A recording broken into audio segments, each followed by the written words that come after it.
రాష్ట్రంలో భూ వివాదాలకు శాశ్వతంగా పరిష్కారం చూపాలనే సంకల్పంతో గౌరవ ముఖ్యమంత్రి రేవంత్ రెడ్డి గారి ఆలోచనల మేరకు రెవెన్యూ శాఖలో విప్లవాత్మకమైన సంస్కరణలకు శ్రీకారం చుట్టాం. గతంలో ధరణి పోర్టల్ కారణంగా తెలంగాణ ప్రజానికం ముఖ్యంగా రైతాంగం ఎదుర్కొంటున్న సమస్యలు వర్ణాతీతం. తరతరాలుగా తమ యాజమాన్యంలో ఉన్న భూములపై హక్కులు కూడా కోల్పోవాల్సి వచ్చింది. లక్షలాది మంది రైతులు మనోవేదనకి గురయ్యారు. రైతాంగాన్ని భూ యాజమాన్యులకు ఈ సమస్యల నుంచి శాశ్వతంగా విముక్తి కల్పించేలా తెలంగాణ రాష్ట్రంలో భూ సమస్యల పరిష్కారం లక్ష్యంగా ప్రజలు కోరిన భూ వివాదం లేని తెలంగాణ ఉండాలన్న సంకల్పంతో ప్రజా ప్రభుత్వం చరిత్రాత్మకమైన భూభారతి చట్టాన్ని తీసుకువచ్చింది. ఈ చట్టం అమల్లోకి వచ్చిన ఏప్రిల్ 14, 2025 నుంచి ఇప్పటి వరకు 3,65,000 పాస్బుక్ల్ని నా రైతు సోదరులకి అందించడం జరిగింది. రైతులకు పారదర్శకంగా సులభతరమైన సేవలు అందించడానికి ల్యాండ్ సర్వే రిజిస్ట్రేషన్ విభాగాలని ఒకే గొడుగు కిందకు తెస్తూ ఇంటిగ్రేటెడ్ భూభారతి పోర్టల్ని రూపొందించాం. ఏప్రిల్ 2వ తేదీ నుంచి రాష్ట్రంలోని 5 మండలాల్లో ప్రయోగాత్మకంగా అమలు చేస్తున్నాం. గతంలో మాదిరిగా రైతులు తమ భూమి సేవల కోసం మీ సేవా కేంద్రాలకి వెళ్లి పని లేకుండా తన ఇంటి నుండే భూ సేవలు పొందే విధంగా ఈ పోర్టల్ తయారు చేశాం. భూభారతి చట్టంలో పేర్కొన్న విధంగా వ్యవసాయ భూములకు సంబంధించిన క్రయ విక్రయదారులకు ఇబ్బంది లేకుండా రిజిస్ట్రేషన్ సమయంలోనే సర్వే మ్యాప్ని జతపరిచే నిబంధనలను ఈ 5 మండలాల్లో అమలు చేస్తున్నాం. ఈ 5 మండలాలు ప్రతి సర్వే మ్యాప్కు యూనిక్ నెంబర్, ప్రతి సర్వే నెంబర్కు ఆధార్ నెంబర్ మాదిరినే భూదారు నెంబర్ను కూడా కేటాయిస్తున్నాం. ఇదే విధానాన్ని దశల వారీగా రాష్ట్ర వ్యాప్తంగా అమలు చేస్తాం. రాష్ట్రంలో భూ వివాదాలకు శాశ్వతంగా పరిష్కారం చూపాలన్న సంకల్పంతో మా ప్రభుత్వం పనిచేస్తుంది. గొలుసులు, కర్రలు, కాస్ట్రాపులు, మెజరింగ్ టేబుల్ వంటి పాత సర్వే పరికరాలకు స్వస్తి చెప్పి అత్యాధునిక యంత్రాలు, సాంకేతిక పరిజ్ఞానం వీలైనంత వరకు వినియోగించుకుంటున్నాం. ఇప్పటికే 411 రోవర్లను కొనుగోలు చేశాం. త్వరలో మరొక 400 రోవర్లను కొంటున్నాం. గ్రామ స్థాయి వరకు రెవెన్యూ సేవలు అందిస్తామని ఎన్నికల్లో ఇచ్చిన హామీలు నిలబెట్టుకున్నాం. రాష్ట్రంలోని 10,954 రెవెన్యూ గ్రామాలను ట్రస్టులుగా వారిగా విభజించి గ్రామ పరిపాలనాధికారులను నియమించాం. అదేవిధంగా 5,520 లైసెన్స్డ్ సర్వేల సేవలను అందుబాటులోకి తీసుకొని వచ్చాం. ఆనాటి పాలకులు వారికి తోచినట్లుగా కొత్త మండలాలను ఏర్పాటు చేశారు. కానీ సంవత్సరాలు గడిచినా పోస్టులు మంజూరు చేయలేదు. కానీ మన ప్రజా ప్రభుత్వం కొత్త మండలాలకి అవసరమైన వివిధ కేటగిరీలోని 272 పోస్టులను భర్తీ చేశాం. తొలి విడతలో శిథిల వ్యవస్థలో అద్దె భవనాలలో కొనసాగుతున్న తహసీల్దార్, ఆర్డీఓ కార్యాలయాలకి 510 కోట్ల రూపాయలతో ఆధునిక వసతులతో శాశ్వత భవనాలను నిర్మిస్తున్నాం. నిజాం కాలం నుండి నక్షాలు లేని 413 గ్రామాలను గత ప్రభుత్వం 10 సంవత్సరాలు పట్టించుకోలేదు. దశాబ్దాల నాటి ఈ సమస్యకు పరిష్కారం చూపాలన్న లక్ష్యంతో ప్రయోగాత్మకంగా 5 గ్రామాల్లో విజయవంతంగా సర్వే నిర్వహించి ప్రతి సర్వే నెంబర్కి భూతారు నెంబర్ని కేటాయించడం జరిగింది. మిగిలిన గ్రామాల్లో కూడా రీసర్వే ప్రారంభించాం. అలాగే మొదటి విడతలో హైదరాబాద్ మినహా 32 జిల్లాల్లో జిల్లాకు 70 రెవెన్యూ గ్రామాల్లో రీసర్వే చేయబోతున్నాం. ప్రజలకు అత్యుత్తమ సేవలు అందించడానికి రెవెన్యూ శాఖలో భాగమైన స్టాంప్స్ అండ్ రిజిస్ట్రేషన్ శాఖలో విప్లవాత్మకమైన సంస్కరణలు చేపట్టాం. ప్రజల సమయాన్ని ఆదా చేసే విధంగా పారదర్శకంగా అవినీతి రహితంగా సేవలు అందించాలా రాష్ట్రంలోని అన్ని సబ్ రిజిస్ట్రార్ కార్యాలయాల్లో స్లాట్ బుకింగ్ విధానాన్ని తీసుకువచ్చాం. మరింత సమర్థవంతమైన సేవలు అందించడానికి వీలుగా సబ్ రిజిస్ట్రార్ కార్యాలయాలని పునర్నిర్మిస్తున్నాం.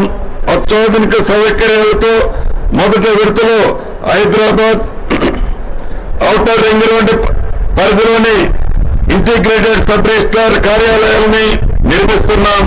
ఇప్పటికే 4 ప్రాంతాల్లో శంకుస్థాపనలు చేసుకుని పనులు జరుగుతున్నాయి. తెలంగాణ సమాధికి పునాదులు మహిళలే. అందుకే 1 కోటి మంది ఆడబిడ్డల్ని కోటీశ్వరులుగా చేయాలని ఉక్కు సంకల్పంతో ప్రజా ప్రభుత్వం ముందుకు వెళ్తుంది. మహిళల ఆర్థిక స్వలంబనకు ఇందిరా మహిళా శక్తి మిషన్ పాలసీని ఆవిష్కరించుకున్నాం. మహిళా సంఘాలకు బ్యాంకు రుణాల లింకేజీని 5 లక్షల రూపాయల నుంచి 10 లక్షలకు పెంచుతున్నామని చెప్పడానికి సంతోషిస్తున్నాను. ఇప్పటి వరకు మహిళా సంఘాలకు 60,472 కోట్ల రూపాయలు బ్యాంకు లింకేజ్ రూపంలో రుణాలు ఇవ్వటం జరిగింది.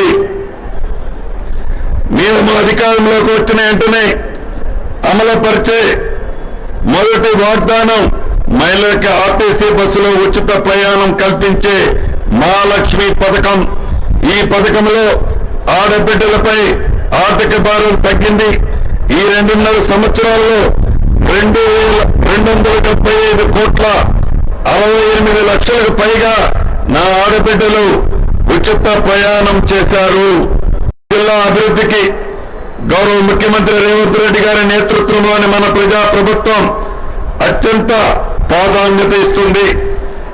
గత 10 ఏళ్ల కాలంలో ఈ ప్రాంత అభివృద్ధి హామీలకు కాగితాలకే పరిమితమైంది. మన ప్రభుత్వం మాటల్లో కాకుండా చేతల్లో చూపిస్తుంది. హైదరాబాద్, సికింద్రాబాద్ నగరాలు కలిసి ఉన్నట్లుగానే హనుమకొండ, వరంగల్ నగరాలు కూడా అలానే కలిసి ఉన్నాయి. అధికారంలోకి వచ్చిన క్షణం నుండి ఈ ప్రాంత అభివృద్ధికి ప్రభుత్వం ప్రత్యేక దృష్టి సారించింది.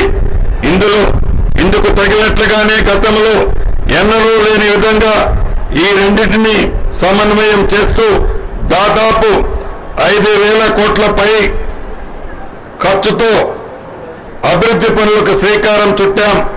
50 సంవత్సర సుదీర్ఘ కాలం తర్వాత 2040 వరకు జనాభా పెరుగుదలకు అనుగుణంగా భవిష్యత్ అవసరాలకు సరిపోయేలా మాస్టర్ ప్లాన్ను అమలు చేసుకున్నాం.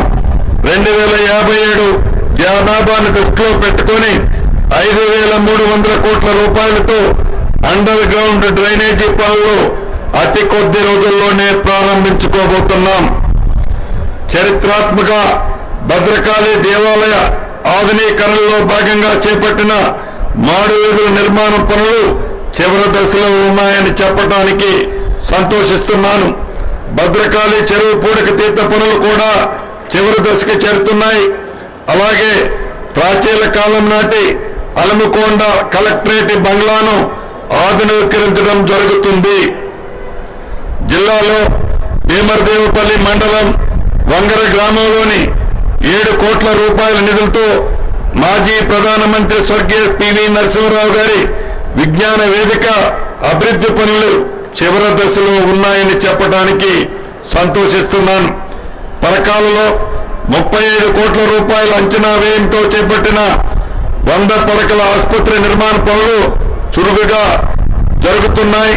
జిల్లాలో 2 యంగ్ ఇండియా ఇంటిగ్రేటెడ్ రెసిడెన్షియల్ పాఠశాలలు మంజూరు చేసే పనులు కూడా ప్రారంభించుకున్నాం. గత ప్రభుత్వం హనుమకొండలో కాళోజీ కళాక్షేత్రానికి శంకుస్థాపన చేసి గాలి కొదిలేసింది. మన ప్రభుత్వం అధికారంలోకి రాగానే కళాక్షేత్రం పనుల్ని యుద్ధ ప్రాతిపదికన పూర్తి చేసి గౌరవ ముఖ్యమంత్రి రేవంత్ రెడ్డి గారి చేతుల మీదుగా ప్రారంభించుకోవడం జరిగింది. అది మీ అందరికీ తెలిసిందే. 3 కోట్ల రూపాయలతో ఎలకతుర్తి జంక్షన్ ను ప్రారంభించుకున్నాం. అదే విధంగా 5 కోట్ల రూపాయలతో కాకతీయ మ్యూజికల్ గార్డెన్ ని పునరుద్ధరణ పనులు చేపట్టడం జరిగింది. 572 కోట్ల రూపాయల అంచనా వ్యయంతో 45 కిలోమీటర్ల పొడవుతో 200 అడుగులతో ఇన్నర్ రింగ్ రోడ్డు నిర్మాణ పనులు ప్రారంభమై పనులు వేగవంతంగా జరుగుతున్నాయి. హనుమకొండ కాజీపేట రహదారిపై 78 కోట్ల రూపాయలతో నిర్మిస్తున్న రైల్వే ఓవర్ బ్రిడ్జ్ నిర్మాణ పనులు, 68 కోట్లతో ఫాతిమా నుండి మామనూరు రహదారిపై నిర్మిస్తున్న రైల్వే ఓవర్ బ్రిడ్జ్ నిర్మాణ పనులు పురోగతిలో ఉన్నాయి. మహిళలకి వృత్తి నైపుణ్యాన్ని పెంపొందించే ఆర్థికంగా నిలదొక్కుకునేందుకు పరకాల నియోజకవర్గంలోని స్కిల్ డెవలప్మెంట్ సెంటర్ ని ఏర్పాటు చేయడం జరిగింది. లక్షలాది మంది పేదలకు రేషన్ షాపుల ద్వారా ఉచితంగా సన్నబియ్యం పంపిణీ చేస్తున్నాం. ప్రభుత్వ వసతి గృహాలకు, పాఠశాలలో చదువుతున్న వేలాది మంది విద్యార్థులకు సన్నబియ్యంతో భోజనం అందిస్తున్నాం. ఆరోగ్యశ్రీ ద్వారా వేలాది మంది పేదలు ఉచిత వైద్య చికిత్స పొందుతున్నారు. హనుమకొండ జిల్లాలో మహాలక్ష్మి పథకం కింద కోట్లాది మంది మహిళలకు ఉచిత బస్సు సౌకర్యాన్ని, గృహలక్ష్మి పథకం ద్వారా వేలాది మంది మహిళలు ఉచిత సిలిండర్ పథకాన్ని, గృహజ్యోతి పథకం కింద లక్షలాది మంది పైగా కుటుంబాలు ఉచితంగా 200 యూనిట్ల వరకు విద్యుత్తుని వినియోగించుకుంటున్నారని చెప్పడానికి సంతోషిస్తున్నాను. ఇందిరమ్మ పథకం మొదటి విడతలో వేలాది మంది నిరుపేదల సొంతింటి కలను నెరవేర్చాం. రెండో విడతలో కూడా వేలాది మందికి ఇళ్లని మంజూరు చేయబోతున్నాం. అమ్మ ఆదర్శ పాఠశాల పథకం ద్వారా జిల్లాలోని 435 ప్రభుత్వ పాఠశాలలో మౌలిక వసతుల అభివృద్ధి పనులని చేపట్టడం జరిగింది. వేలాది మందికి కొత్త రేషన్ కార్డులు జారీ చేయడంతో పాటు వేలాది మంది కుటుంబ సభ్యుల పేర్లతో అదనంగా రేషన్ కార్డులో పేర్లు చేర్చడం జరిగింది. మత్స్యకారులకి ఆర్థికంగా బలోపేతం చేసేందుకు మత్స్య సంపదని గణనీయంగా పెంపొందేందుకు చర్యలు చేపట్టడం జరిగింది. ఇందులో భాగంగా ఈ ఏడాది 771 చెరువులని, 1 కోటికి పైగా చేప పిల్లలని 100% రాయితీతో పంపిణీ చేయడం జరిగింది. వన మహోత్సవంలో భాగంగా 2025 సంవత్సరానికి గాను 23 లక్షల మొక్కల్ని నాటాలని లక్ష్యంగా పెట్టుకొని 25 లక్షల మొక్కలను నాటి లక్ష్యాన్ని అధిగమించడం జరిగింది. మార్పు రావాలని ఈ ప్రభుత్వాన్ని తెలంగాణ ప్రజానికం ఎన్నుకుంది. వారి ఆశలు, ఆకాంక్షలకు అనుగుణంగా కులాలు, మతాలు, ప్రాంతాలకి అతీతంగా ఎలాంటి భేషజాలకి పోకుండా గౌరవ ముఖ్యమంత్రి రేవంత్ రెడ్డి గారి నాయకత్వంలోని మన ప్రభుత్వం సమర్థవంతంగా పనిచేస్తుంది. గౌరవ ముఖ్యమంత్రి గారి ఆలోచనలకు అనుగుణంగా మంత్రులమందరం రాష్ట్ర ప్రజల బాగోగుల కోసం చిత్తశుద్ధితో నిత్యము మీతోనే ఉండి మీకు అండగా ఉంటామని ఈ తెలంగాణ ఆవిర్భావ దినోత్సవ సందర్భంగా మనస్ఫూర్తిగా తెలియచేస్తున్నాను. రాష్ట్రాన్ని అన్ని రంగాల్లో ముందుకు తీసుకువెళ్తున్న గౌరవ ముఖ్యమంత్రి శ్రీ రేవంత్ రెడ్డి గారికి, జిల్లా సర్వతోముఖాభివృద్ధికి నిర్మాత్మకంగా సహకారము, సూచనలు అందిస్తున్న జిల్లా మంత్రులు, గౌరవ పార్లమెంటు సభ్యులు, గౌరవ శాసన మండలి సభ్యులు, గౌరవ శాసనసభ్యులు, గౌరవ స్థానిక ప్రజాప్రతినిధులు, గౌరవ న్యాయమూర్తులు, జిల్లా ఉన్నతాధికారులు, పోలీస్ సిబ్బందికి, స్వతంత్ర సమర యోధులకు, తెలంగాణ ఉద్యమకారులకు, మీడియా ప్రతినిధులకు, స్వచ్ఛంద సంస్థల ప్రతినిధులకు, జిల్లా ప్రజలకు తెలంగాణ ప్రజా పాలన దినోత్సవ శుభాకాంక్షలు తెలియచేస్తున్నాను. జై హింద్, జై తెలంగాణ.